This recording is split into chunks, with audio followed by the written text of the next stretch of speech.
Well, greetings everyone, and welcome back to Banners on the Wall here for, well, I haven't done one of these in a little bit. So it's our hockey story series is back, where we kind of go into the weird, wonderful, and bizarre world that is ice hockey, usually with a British focus. You don't get much more British than the man we're about to speak to today. A man who was plied his trade all over the place in the last couple of years, but has appeared for such teams as the Hull Stingrays, the Whitley Warriors, one game for the Coventry Blaze of all places, the Hull Pirates, the Invicta Dynamos, the Basingstoke Bison, the Bristol Pitbulls, and now the prodigal son has returned home. It is Hull Seahawks defenseman Tom Ralph. Tommy, thank you very much for taking the time out of your day to join me, mate. No, thanks for having me, mate. Looking forward to it. I'll ask the question because, like I mentioned, you have bounced around for a little while. Yeah. How does it feel to be back home? To be honest, mate, really good. You do start wondering, is it ever going to happen? Luckily, like the way the club is at the minute, it's probably the best I've seen it since the days of the Stingrays. Like, there's a real good feel-good factor, the right people in the right positions, and I think it was just a matter of the stars aligning, and it's come off well, and I'm really enjoying it at the minute. Yeah, it must be, and especially as well when you think about some of the places that you've played since you left the Pirates as well. You've been a long way from home. If you think you've been in Gillingham, Basingstoke, and Bristol's not exactly just down the road. I mean, for people who aren't aware, you have quite a Hull-based job when you're not on the ice at the moment. For the people who aren't familiar, let them know what you do. Yeah, so I'm a director of a limited company. I've recently just signed over one of my old companies as well. Basically, I had a family-run pub for 6 years. From 2016 was when I got my first pub. I was 22 years old. I think I was the youngest landlord in Hull history or something like that. It's quite cool. And then over the lockdown period, I got a second cocktail bar, which I'm now obviously the director of, and my family pub. I recently signed that over to my mum as a retirement plan, which was a nice little thing to do. But yeah, that's what I do. I work in hospitality. I run bars, restaurants, B&Bs. So we have to touch very briefly on the pub. Only because hockey fans, if you've never been to Hull, the Whittington and Cat has a reputation going back. It's because you're literally smack dab next door to the Hull Arena, are you not? Yeah, literally, it's the arena's local booze, I suppose. When there's a hockey game on, we always get fans in, always have done, probably always will do. We're not renowned for being like a sports bar or anything like that. We're very much it's a nice hotel. It's a family-run pub, good food, nice ale. But obviously, the hockey fans, it's on the doorstep. They love coming in, and they're always in there. I'll address this before we get back to the hockey, but I heard a rumor that your lasagna has chip spice on top of it. Do you know what? It might do. The chips definitely do. The chips definitely do. It wouldn't surprise me, to be honest. We put chip spice on pretty much everything up here, like hash browns. Like if it's a potato or anything like that, it's got chip spice on it, no question. We'll go back then right to the very beginning, because I mean your stats on Elite Prospects obviously go back a fair way to the days of the Kingston Crunch, as they once were. Jesus. Yeah. But tell us about how about Tom Ralph gets into ice hockey. Do you know what? It's a good question. I think it was my granddad that got me into it.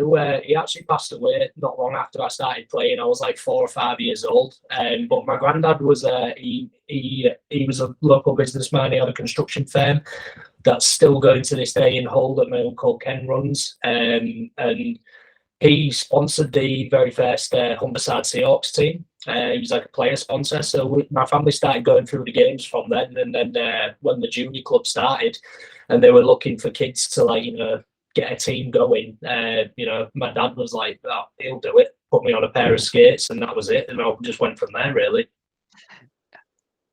It would not be unfair to say, looking at your statistics, you've pretty much always been a D man, haven't you? All my life, all my life. Although I will say, when I played Elite League, they, especially in that last year, even though I never put up a single point in the Elite League, which I feel like I was pretty unlucky, to be honest, because I had some bloody good chances. they were using me on the wings, centre. Basically, we had such a decimated squad in that final year. We ended up doing so well, but it was like basically, right, Ralphie, you're our sixth defenseman. Some nights you're going to play a few shifts on day, some nights you're going to play fair line forward, like, and that's just the way it went. But I have been a D man all my life, except for the occasion where I had to step in and do a role for the Stingrays.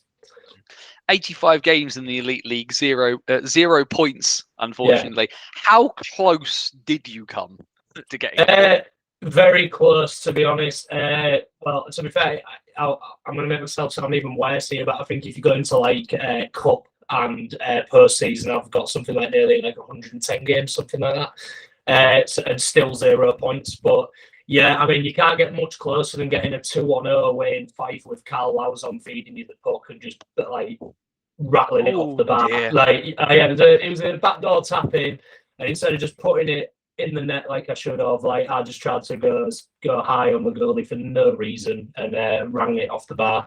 And then I had a very good chance in the Hangover Cup, which is the third and fourth playoff game, the following day, the Final Four weekend. Can't remember who was in goal for Belfast at the time, but we were playing Belfast in that game. It was a complete joke. None of us wanted to be there. We're all hungover. And I had a breakaway with the goalie. Goalie pulled out a worldy save for no reason whatsoever. He even came up to me and apologised, which was pretty funny. The looking back at that period in your life, because you obviously, when the Stingrays came out of the Elite League and fell into the oblivion, you ended up sort of following suit and going down and playing for the Pirates. Mm-hmm. Could you have stuck around at the Elite League level, or was, because like you mentioned, life is pretty hectic.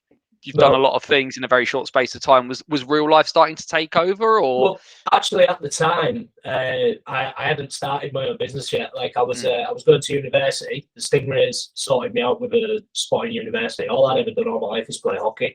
And there was a situation when Manchester took our place in the league where they were basically going to honour all the Hull's players' contracts. So like there was the option to go over to Manchester Storm if I wanted to. With Pash, who had re-signed me, a whole like great guy, love Pash. And I think then when I realised that there was going to be a team in Hull for me, I was at university at the time, it just made more sense to stay in Hull. And obviously EPL was a good level. And I was like, well, I'm going to play a lot more in the EPL than what I will in the Elite League. So this could be a good move for me, like developing as well, because I was still quite young at the time. So that's pretty much what happened there. There was the option to go to Manchester, but I ended up signing with the Pirates, and I played a pre-season game and won halfway through the year for the Coventry Blaze as well. We had like a bit of an affiliation with them as well, so it was quite good. Yeah, you mentioned about having been in the about that point where for the Stingrays that you sort of did a bit of a mishmash of everything, wing, centre, D. And I mean, part of me wonders about this, and you and I have talked a fair bit off of interview bits and pieces about how you are one of those people who will kind of do anything for the team as is required. Yeah. You'll step in, you'll fight if you need to, you'll play wherever you need to. When you think about hindsight is obviously 2020, but I think about a lot of other really good young D men who are defensemen but didn't necessarily get the opportunity to really play defense in Elite League. And I think of somebody like Matt Selby, for example, who was at sort of EPL level, like a really, really top end defenseman, natural defenseman, looked like a defenseman, skated like a defenseman, but then to get minutes in the Elite League would have to play at forward. Yeah. How as a player do you kind of, obviously you want to get minutes and you want to play, so you do what you need to do, but how do you rectify yourself to having to play out of position to get those minutes? And also, and do you feel like it hinders your development a bit to have to do that, because you're so used to doing one thing and you have to do another thing, but you're so used to doing this one thing. How does that kind of sit? I mean, you obviously have the benefit of being able to look back on this now. Yeah, to be honest with you, you don't believe it at the time, but trust me, playing defence in the Elite League is bloody hard. You make a mistake back there, and it's there for everybody to see.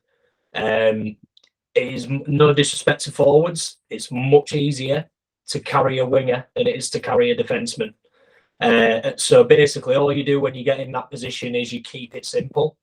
You chip in off the walls, you chip out off the walls, you just win your blue lines, you get it deep, you get to work, you throw a body, you get off the ice, you get the skilled guys back on the ice. That's all you're there to do. And if you do that, your coaches love you, you're going to keep seeing ice time. But it's quite good as a defenseman to go play forward a little bit and learn a different side of the game. So I felt like it helped me. It didn't hinder me, it helped me. Looking at those last days of the Hull Stingrays. I mean, you mentioned about Carl Lozon, who was over a point a game. Yeah. Talk about some of those other guys that you played with in the elite league at Hull. So of course, there's some names that of course will be familiar to people now, like Matty Davies, Sam Towner was obviously there. There. He got 10 points, which was 10 more than you. Jamie Chilcott was in. Jamie Chilcott was in there as well. I think did Tom Stubley get in for a bit?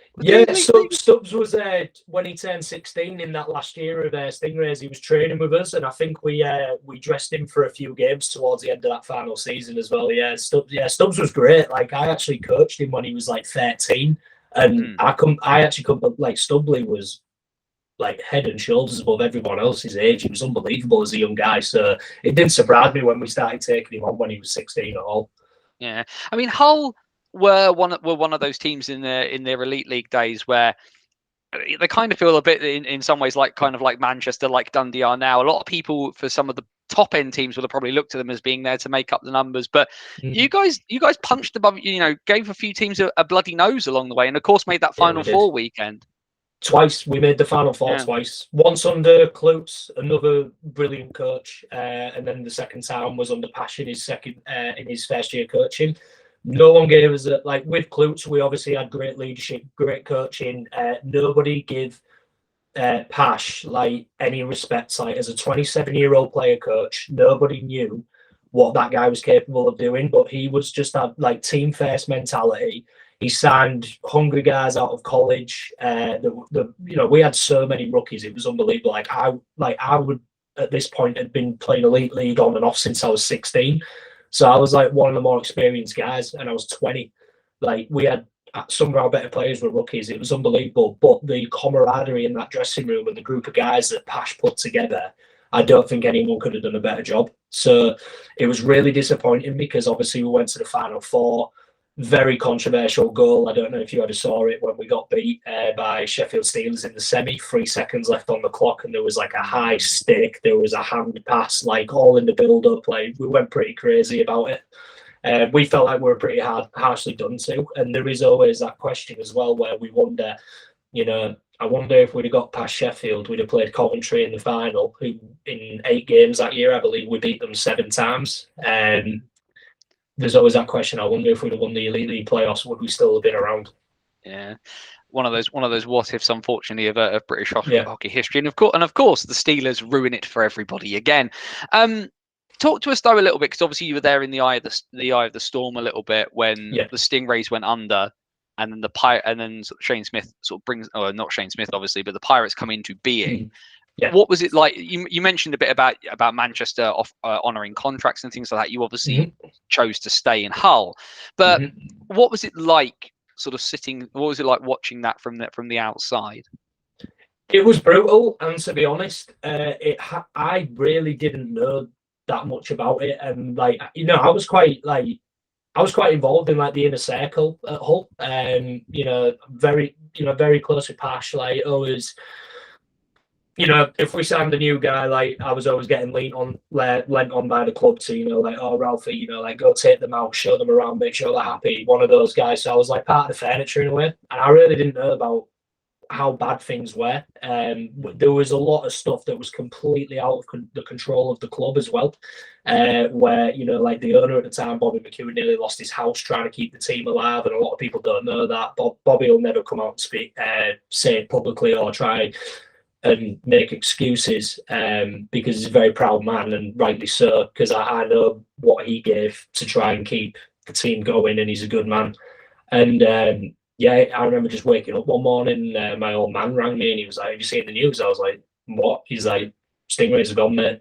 He's like, "You better find a new club." I was like, wow. I couldn't believe it. Like, I was almost reduced to tears, because like I really, really did care about that club, and obviously top flight hockey in your hometown as well. Like, I mean, there was no better feeling, to be honest, than pulling on that jersey every week in Pat's barn and playing with like serious hockey players, some fantastic import players that came over and really left a mark on the community in Hull as well. And I think as well, maybe one thing that people don't quite realise is just how much of a sports town Hull is.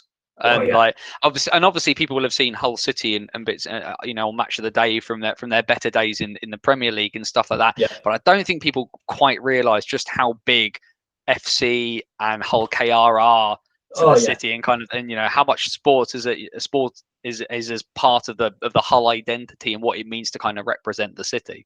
No, 100%. Like most of the guys I grew up with were rugby players. Like we are a rugby town. You know, like Matty will tell you himself. Like the reason that Seahawks play black and white now is because of Hull FC, which is my team as well. So I love wearing black and white. But yeah, I mean, you know, luckily for the rest of the Super League, Hull does have two separate teams, because if it was just one team, it'd be game over every year for every other team, because the size of the fan bases combined would just be enormous. It could rival some football fan bases in the Premier League. So, you know, luckily we have got that divide in the city. It's an honour to play for either one of those teams. It's the second best rugby league competition in the world, just behind the NRL. And yeah, like these guys, you know, those guys are real athletes as well. I have the pleasure of knowing some of them through my what I do for work. Like Andre Savalia, who plays for LFC, his wife actually works for me. So you know, we have got a rich sport culture in Hull, and like you say, a lot of people probably wouldn't realise it, especially down south, because I don't think they even know what rugby league is, do they? As a former London Broncos volunteer, I'm certainly aware as to how rugby league. Yeah, I always knew I liked you. So Elite League hockey disappears from Hull, and the Pirates become a thing, and we'll touch on it, because I remember at the time, and especially if nothing else, because that was a pretty good year for Basingstoke. But I remember watching, and I think it was actually relatively close to the end of the season. I think we played you in Basingstoke. It was really close to the end of the year, and all of a sudden, out of nowhere, you leave the Pirates. You had a pretty productive year. Hull, of course, is a new team with new ownership and your neon green shirt that nobody will ever forget. They were awful. The worst colours I've ever seen in ice hockey, honestly.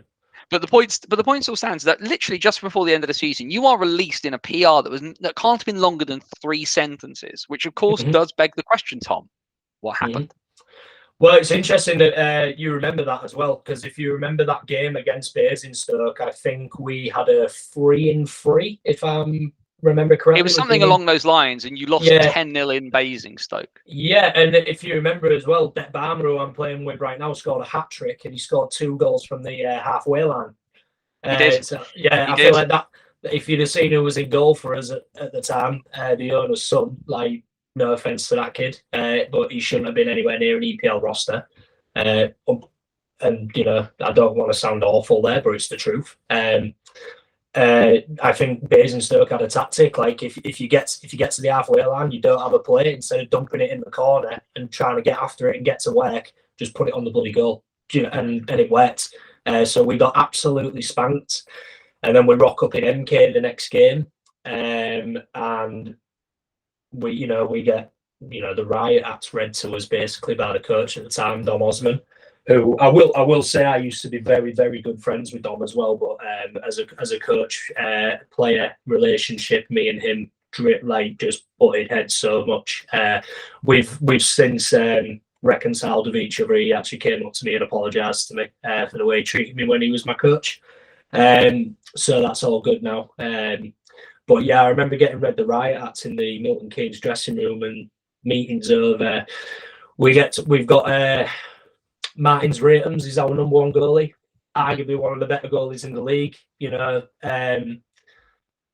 he's not starting again. We're gonna start the kid again against Milton Keynes, who I believe were challenging for the league title against Basingstoke that year. They'd have been right up there. Yeah, they're a good team. And after the meeting, there's me, Warren Tate, Sam Towner, and John Keck, if memory serves. Just the 4 of us sat having a natter, basically this is bullshit. We're being told, go out there and win. Like, if you don't win tonight, you're not, all these threats and stuff, and it's like, and we're not even giving ourselves a chance. These guys can score on the halfway line. So I'm not the only one saying this, but Dom Osman heard everything that we were saying. So before the game, like we're taking warm-ups, like I think I was like on the third D pairing at the time, like which was also like frustrating. It been a very tough year for me because I'd actually gone in as like the first D pairing. So but obviously my relationship with Dom, like my ice time just kept getting less and less and less every week.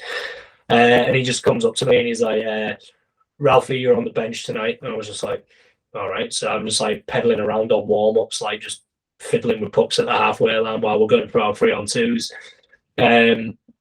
Sit on the bench the entire game, and I'm just thinking, what am I doing here? And then there was some strange goings on the bus ride home. I remember like Warren Tate coming up to me and just being like, "Hey, like, you okay?" Like, but we'd had this all year. Like, guys like Warren Tate, James Hutchinson, they'd been trying so hard for me all year because they couldn't believe the way I was being treated either by Osman specifically.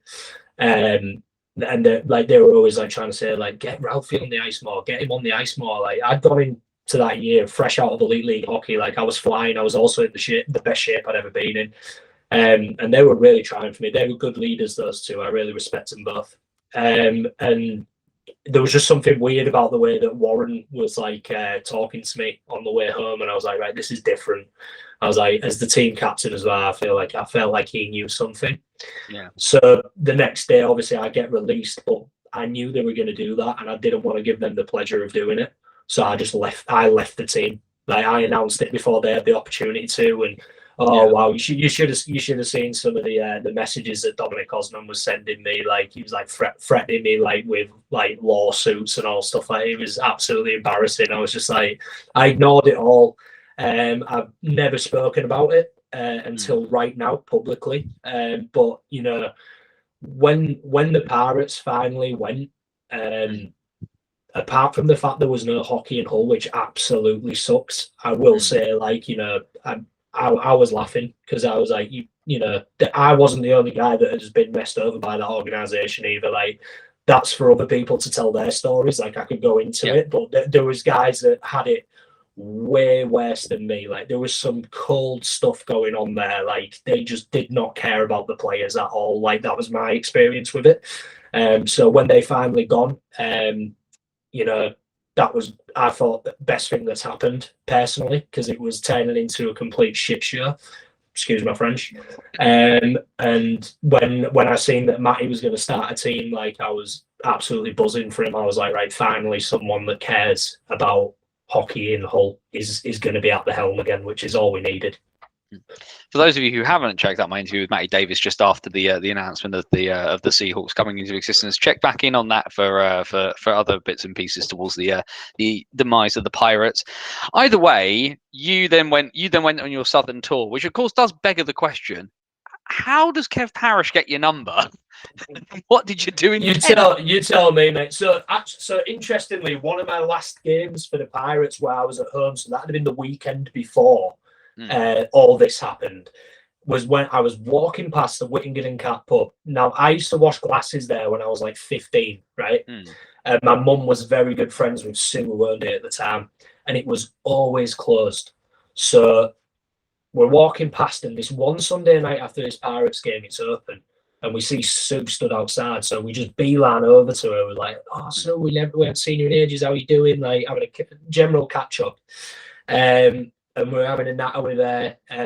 Like I'm at the bar drinking with my dad, and my mum's in the corner talking to Sue, and she calls me over. She's like, Tom, come over here. I'm like, what's up? And my mum was like, Sue's just saying, like, because she has like 4 or 5 pubs, like Sue, like she's so successful, mate. Like her house is a joke. Like it looks like it's like a mansion.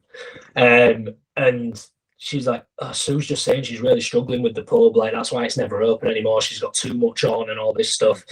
And my mum was like, I told her that me and you will do it. And I was like, yeah, we'll do it. And like, you know, I'm like 5 beers in, so I'm just like, whatever. Like, you're agreeing to everything, and it's I don't 5 care at beers this in. point. Yeah. We've probably just been pumped by frigging Basingstoke in Hull or something like that. So I don't care. I'm just trying to drown my sorrows. And yeah, and then literally the next day, my mum calls me. She's like, "We're gonna go meet with Sue. Like, this is like this. I'm being serious. We're gonna do it." And I was like, "Well, yeah." I was like, "If anyone can do it, we can do it." And literally, Sue signed like the lease over to us, gave us like 6 months free rent, like tried to get us going. And then recently, we purchased the full building of Sue about a year ago. But that literally happened towards the end of my tenure with the Pirates. So I didn't even know if I was going to play. And then there was no bites in the EPL. No. Fair enough. Like Hull obviously wasn't an option. Maybe I didn't do enough. Maybe people didn't know I was available. I don't know. But I didn't get. There was some noise from Bracknell through it was Bobby McEwen who told me that Bracknell were interested in me actually, who used to own Stingrays. But at this point, because I'd had no bites in the EPL, but Kev Parrish was like, "Oh yeah, like I want to bring like a top British defenseman in and all stuff like this." I was like, well, that's my only opportunity. I had the conversation with my mum. I was like, it's going to be a big commitment. Like, how, with the pub and stuff like that, how are we going to make it work? And my mum was like, look, you're too young to stop playing hockey. Like, don't worry about it. Like, we've got plenty of good people around us, plenty of good staff. Like, we'll manage. Do you know what I mean? So that pretty much became my life, running the pub Monday to Thursday. Thursday night, drive down to Invicta, train Thursday night, stay over all weekend, drive home Sunday night. Like I don't know how I did it looking back in hindsight, but I suppose I was a lot younger and I had a lot more energy. But the foolishness of youth when you think you can drive like 5-6 hours home. Oh, mate, ridiculous, yeah. But to be fair, like I managed to make Invicta like a good 3-hour, 20-minute run. Like I got to know the roads really well and stuff like that, so it wasn't too bad. And I ended up having like a really good relationship with Kev. Like a lot of people, like I've heard people slag Kev off on like platforms and stuff, and I don't get it because he's had a mixed relationship, I think, with a lot of people, but clearly not with you. No, not with me at all. Like, like I love Kev. He's got his flaws, but don't we all? And me, I don't think there's never been a crossword between me and Kev Parrish or his family, who were absolutely lovely. Do you know what I mean? So, and I'm glad to see, like, now they've got like what do you call it? Carl Lennon running the team, like great guy, a legend, like in his own right for that club, and Kev's doing great things off the ice and stuff. And I feel like they're actually going to go places, and they'll get themselves back to being like one of the #1 teams in South One in the not too distant future, I think. Yeah, and then of course, everything blows up in Basingstoke, and Ashley Tate puts together what was affectionately called in some places the Raggy Dolls, the land of misfit toys, which you sorted in as well. We was all right, weren't we? It went all right. It went all right. It went all right for a while. We were good. It was a strange summer in Basingstoke, and obviously that happened very, very late because everybody came in late. Yeah. So obviously that was the year after the collapse of the EPL. So the first year, like I stayed with Invicta. That was the year I believe Basingstoke won everything, didn't they? Because they never mention it. We never mention it. Yeah. So I mean, like big shock. Like there was all these questions about the ice arena, and I could have it completely wrong, but from what I could gather, Doug Shepherd didn't know what was going on with the rink situation, didn't know if there was going to be a team there, so he took the opportunity to go to Bracknell. Fair play, do you know what I mean? Like, you've got to look after yourself. And obviously takes a boatload of players with him, and the remaining ones like move closer to where they're from originally. Like Aaron and Dan ended up playing for Romford, both from Kent. It's nice, like 45 1-hour drive for them. But me and Ash had known each other a while. Obviously, I'd played with Warren, and I'd actually played with Ash because he was the captain of Coventry when I'd been going up and playing a few games for them and training with them. So I'd known Ash a long time, and it was quite late into the summer, and I had Kev on me, like, to come back, like, because at the time, like, it was still the second tier of British hockey, like this, like, mishmash league that we had in the south and the north. So I was like, I didn't care because I was having a good year, and Invicta were willing to pay me very well. So it was making it worth my while. Like, I think that first year where the leagues were like south and north, and we inherited the EPL teams, I think I finished joint second or third for defensemen in scoring, playing for Invicta. So obviously Ash seen that, and obviously we had a bit of a pass to each other, and like it took him like he said first thing he said to me on the phone, he was like, "What are you doing playing in Invicta?" And he was just saying like what his visions were for the team. We had a few conversations. Like obviously, I think the pull of playing for Ash as well was like really appealing. You know, because he's a legend. Yeah. And then he told me he was signing Russ Cowley as well, and I was like, "Yeah, there's no way we're going to be pushovers." I was like, "I'm in. Like, yeah, I'm coming. Yeah. I'm coming there." And then he was like, you know, from the get go, without even like before I even got to camp, like he told me I was going to be assistant captain and stuff like that, and have a big part in the team. And honestly, like that first year in Basingstoke, no one really gave us a chance, but we were not a bad side at all. Like I think we were third in the league. Like we were like 2 points off first. It was us, Peterborough and Swindon top three. I can't remember who won it. Obviously we went to the cup final, got beat by a goal, and then unfortunately the best team in the league that year, in my opinion, was Peterborough, and we got them in the playoff semis, to try and get into to get to Coventry, and again I think they beat us by 2 goals on aggregate. Again, like we honestly we played Peterborough so much that year, man. I was sick of seeing them, absolutely, and sick of going to that arena. Like Basingstoke's bad, but Jesus, like at least you can actually have a game of hockey on the ice there. Like it baffles me that like Peterborough, Slough, like these rinks where the ice is so small, I just don't understand how it's allowed in the league. Like there's no level playing field. Like if you're the home team there, and you'll see it every year, and I think even Peterborough had like an off year by their standards last year. I think I'm right in saying. But if you look at their home record, I bet they still won 90% of their home games. They're very much a different, they're very much a different beast this year as well. It's such an advantage, like knowing how to play in a rink built like that. Yeah. So, but yeah, it was a good year. I loved it in Basingstoke. Absolutely loved it. I'm still friends with all the boys to this day.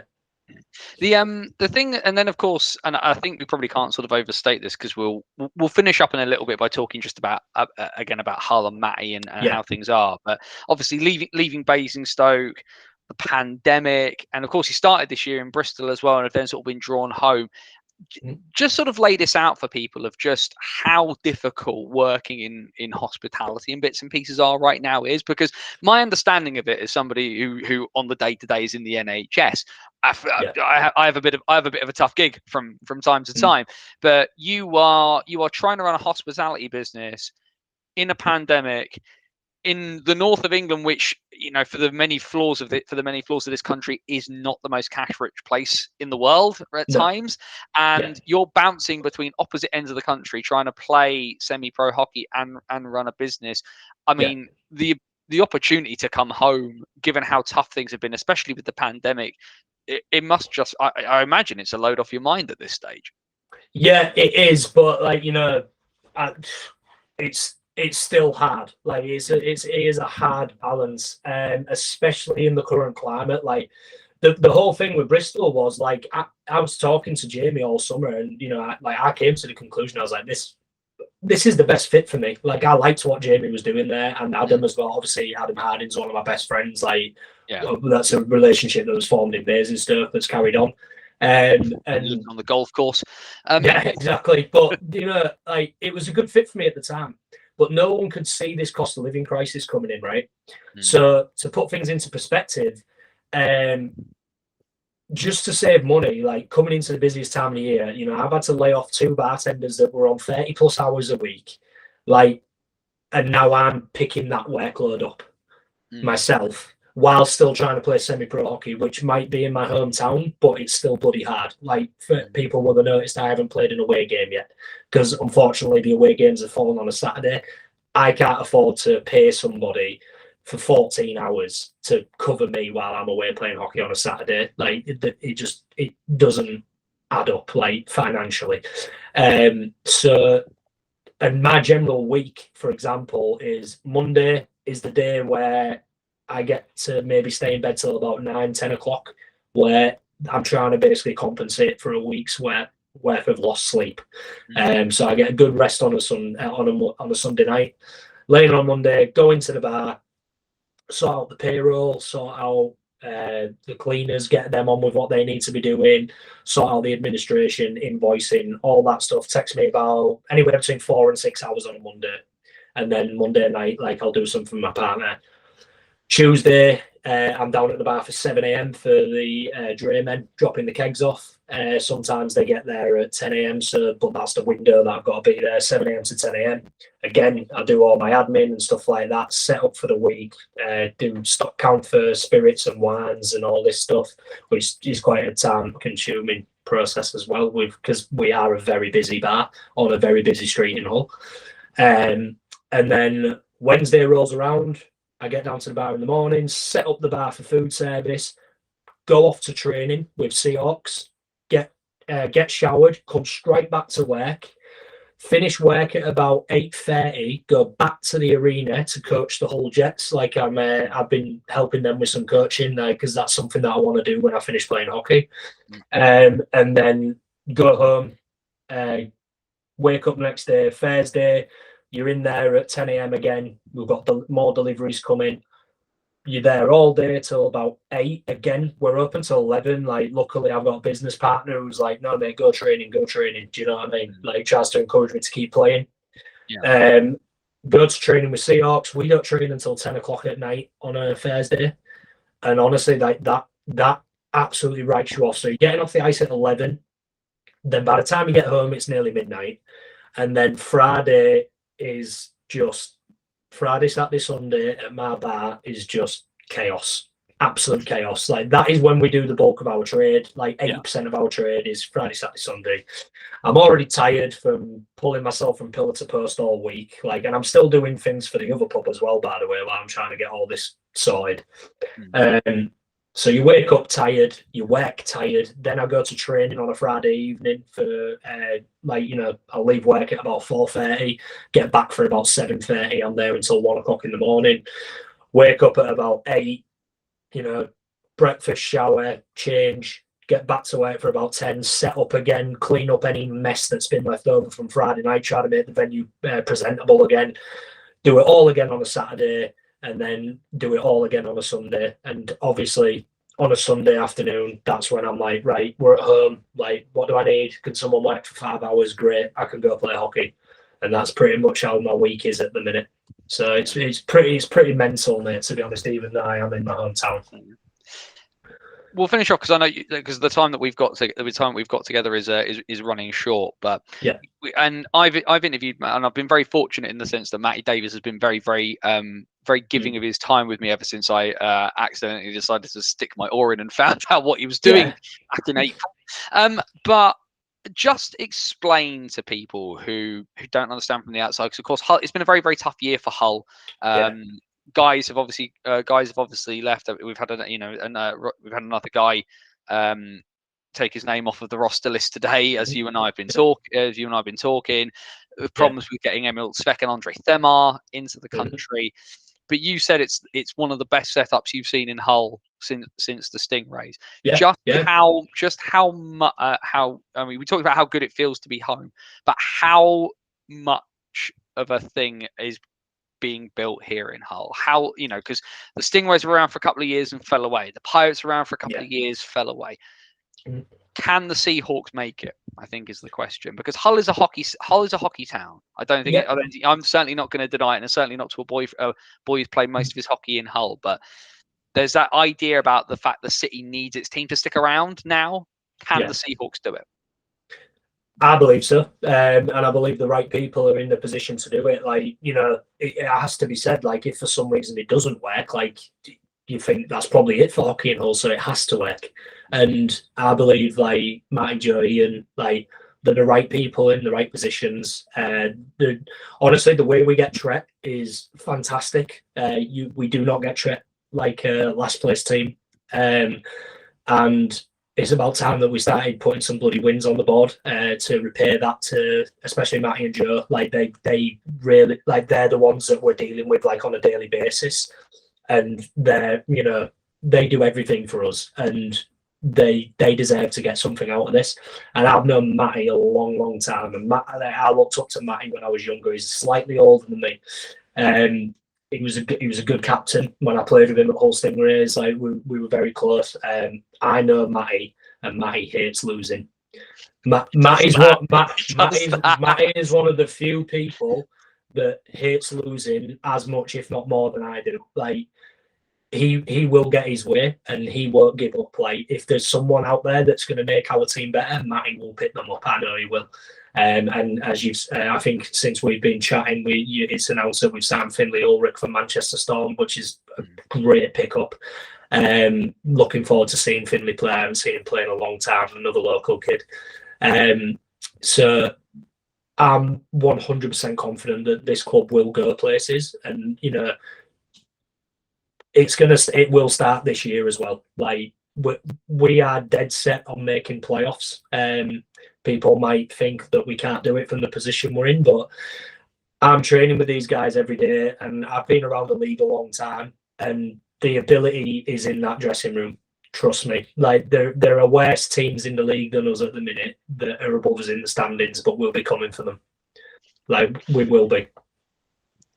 Can't be that little bit of confidence. So no. This weekend, Hull have got Telford at home Saturday. So whether we see you play in that one or not, it remains to be seen. Yeah, I've sorted that one out. Good. Yeah, it's a Saturday home game I'm going to be playing.